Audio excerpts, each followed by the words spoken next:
est utilisé pour l'arabe, le 2 pour l'anglais et le 3 pour le français. Passons à présent à la deuxième présentation de ce matin.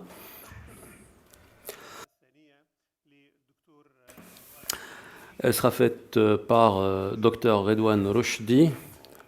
Il vient du Maroc. Il est lauréat de Dar al-Hadith al-Hassaniya de Rabat, titulaire d'un doctorat en études islamiques et en innovation artistique de l'université Qadi Riyad de Marrakech. Il est membre du comité de rédaction du magazine Rehanat Fikriya. Docteur Rochdi, eh bien, ça n'est pas la première fois qu'il vient nous rendre visite au Qatar. Il a pris part à plusieurs rencontres scientifiques. Il a pris part, par exemple, à la conférence organisée par le Centre arabe des études stratégiques. Je donne la parole à Dr Redouane sans plus tarder. Il a 15 minutes pour sa présentation.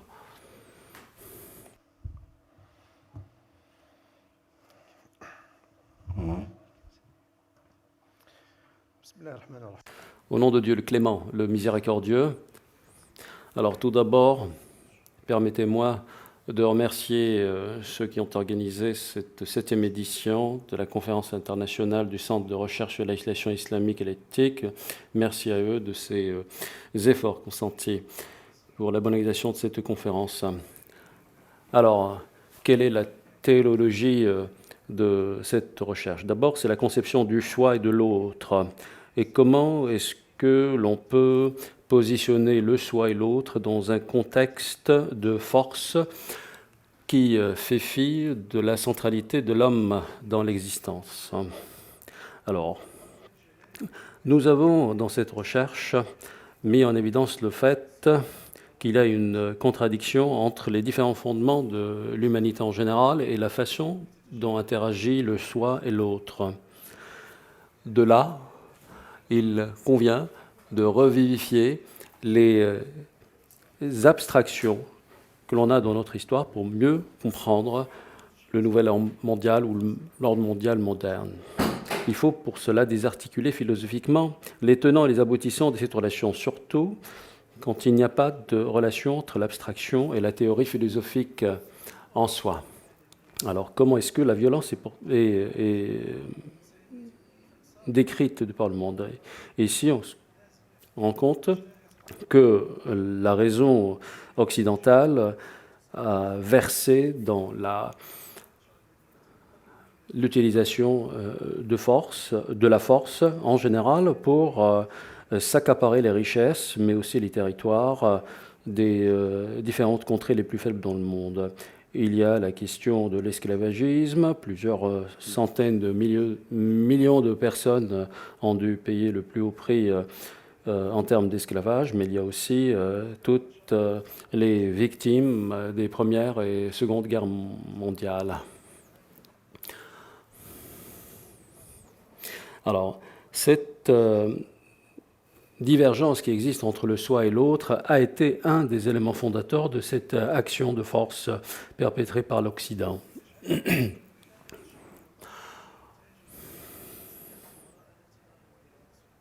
Alors aujourd'hui, c'est l'expression de la force qui a été aussi la raison pour laquelle on a pensé à unifier le marché, comme l'a entrevu Michel Albert. Aujourd'hui, on constate que cette philosophie se fonde sur le conflit inhérent et intrinsèque qui doit exister entre les différentes ethnies, entre les différentes communautés.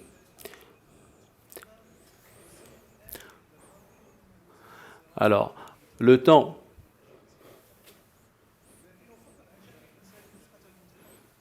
malheureusement, la lecture est faite à toute vitesse et les interprètes ont beaucoup de difficultés à vous suivre, monsieur.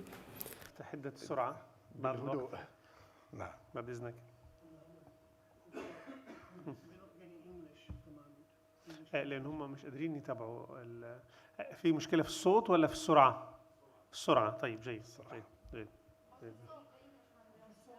لا يستطيع الترجمة، يعني الترجمة توقفت للحظة. نعم معذرة، تفضل. قلت Je disais,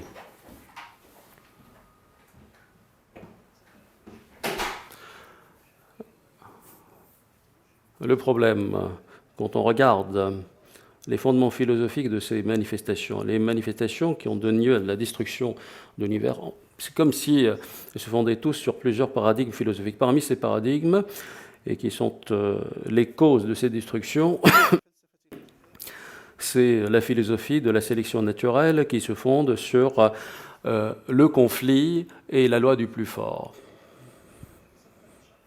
C'est une question à laquelle a fait allusion Darwin. La sélection naturelle se fonde sur un certain pourcentage de mathématiques. Et ceci est le résultat direct de la force exercée par tout un chacun pour pouvoir subsister. Donc c'est la force qui sert à subsister. Donc l'ère qui arrive, c'est une ère qui sera une ère d'effort et de conflit pour persister, pour subsister. Ici, on voit bien que la théorie sort de son contexte scientifique et entre en plein fouet dans un paradigme purement idéologique. Donc c'est la sélection naturelle et la subsistance du plus fort, du plus apte. La théorie de la force a été utilisée pour justifier la colonisation, pour justifier les classes sociales. Et c'est effectivement ce que l'on a vu dans l'essor de l'idéologie nazie et de toutes les idéologies racistes.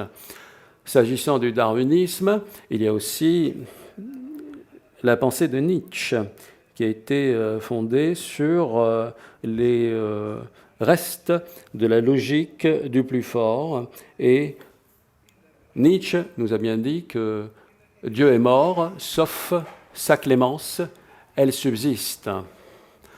Et il est donc utile ici de rappeler la pensée de Descartes, la pensée cartésienne, qui nous met en corrélation avec la matérialité, comme si l'existence était la seule manifestation qui puisse donner corps à la connaissance.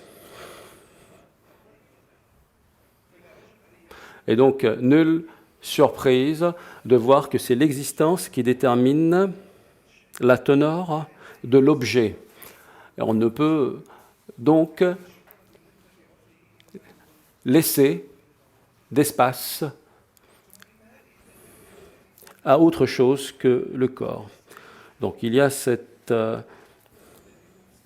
pensée qui a aussi un lien avec la pensée de Freud, c'est-à-dire le soi, la libido et le désir. La modernité du nouvel ordre mondial d'aujourd'hui se fonde uniquement sur l'instinct, le désir, ce qui contredit effectivement les valeurs apportées par les Lumières, mais aussi par le paradigme religieux.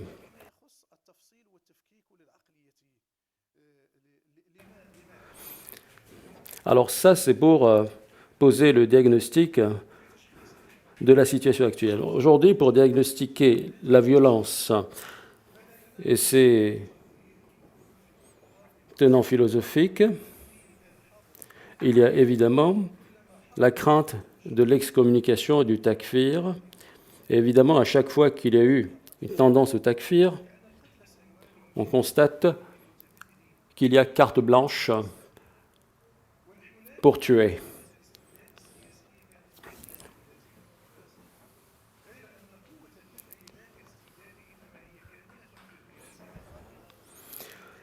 Cela a évidemment donné lieu à des régimes autoritaires, des régimes qui ont permis des comportements absolument non éthiques. Et évidemment, ce sont des régimes qui se sont parfaitement éloignés de la dualité bien mal. Aujourd'hui, il faut se souvenir que les fondements de cette idéologie s'éloignent. Malheureusement, l'interprétation est très compliquée parce que le texte est lu à toute vitesse.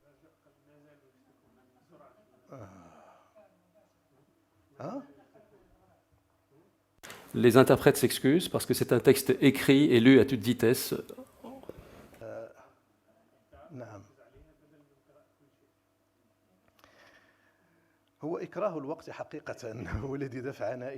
Effectivement, le temps qui est imparti est très court. C'est pour ça que je lis à toute vitesse.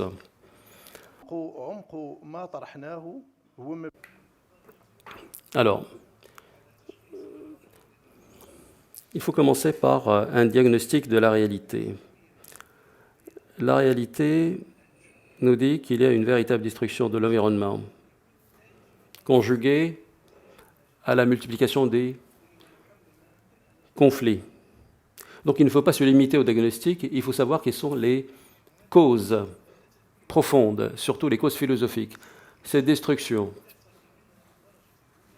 tous azimuts, nous impose de décortiquer les paradigmes philosophiques en Occident comme en Orient. En Occident, nous avons constaté qu'il y a eu plusieurs philosophies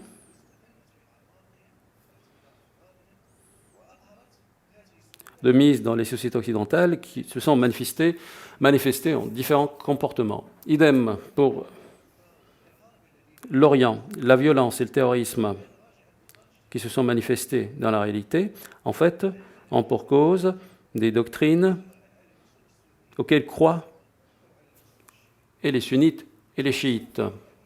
Les paradigmes doctrinaux, lorsque je les ai déconstruits, eh bien, je me suis rendu compte qu'au départ, ces paradigmes ne prennent pas en compte l'intégration. Soit tu es avec moi, soit tu es excommunié, tu es éloigné. Chez les chiites, par exemple, j'ai découvert des textes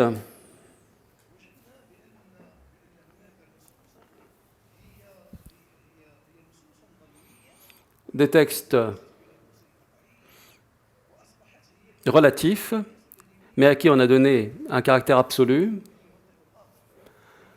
et qui sont utilisés pour juger l'autre, et toujours le juger en termes de bien et de mal, de façon manichéenne. Idem chez les sunnites. Ah bien, chez les sunnites, il existe aussi une logique doctrinale, manichéenne également. Comme si la communauté, qui est censée être unie, recelée d'éléments propres de dispersion ou qui causeraient sa dispersion. Et donc à chacun ou dans chacun de ces paradigmes, on se rend compte qu'à la fois les sunnites et les chiites se prennent pour des entités sacrées, absolues. Et donc c'est une vision tout à fait manichéenne que l'on trouve chez les uns et les autres.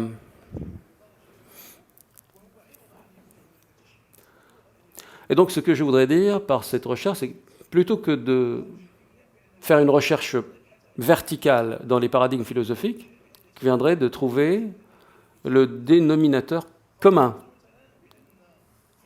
entre l'ensemble des composantes de l'humanité. Et donc j'ai constaté qu'il existe des philosophes musulmans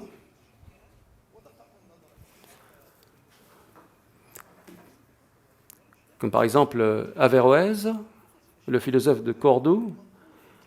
Eh bien,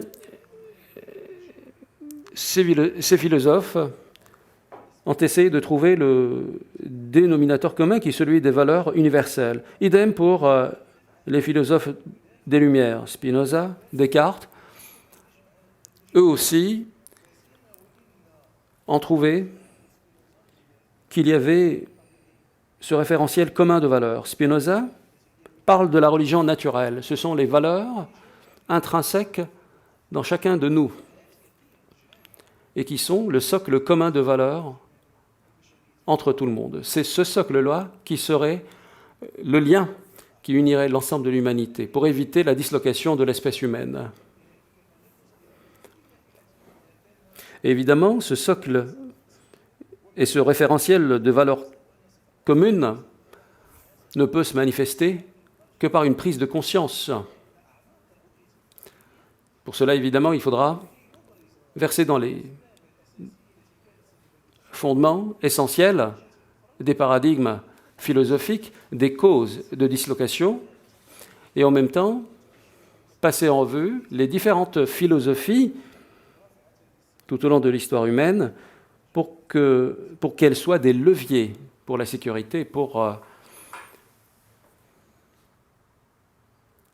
le vivre ensemble. Dernière chose, en islam, le droit islamique a pris une acception plutôt pénale.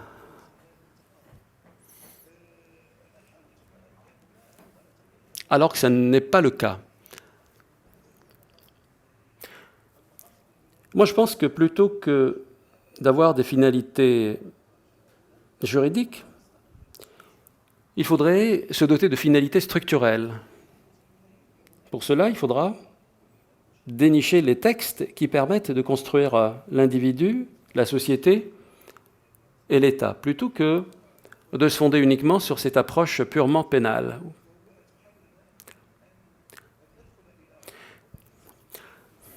Donc, j'appelle par cette recherche d'aller dans les fondements des différentes philosophies pour mieux appréhender le socle commun des valeurs. Merci.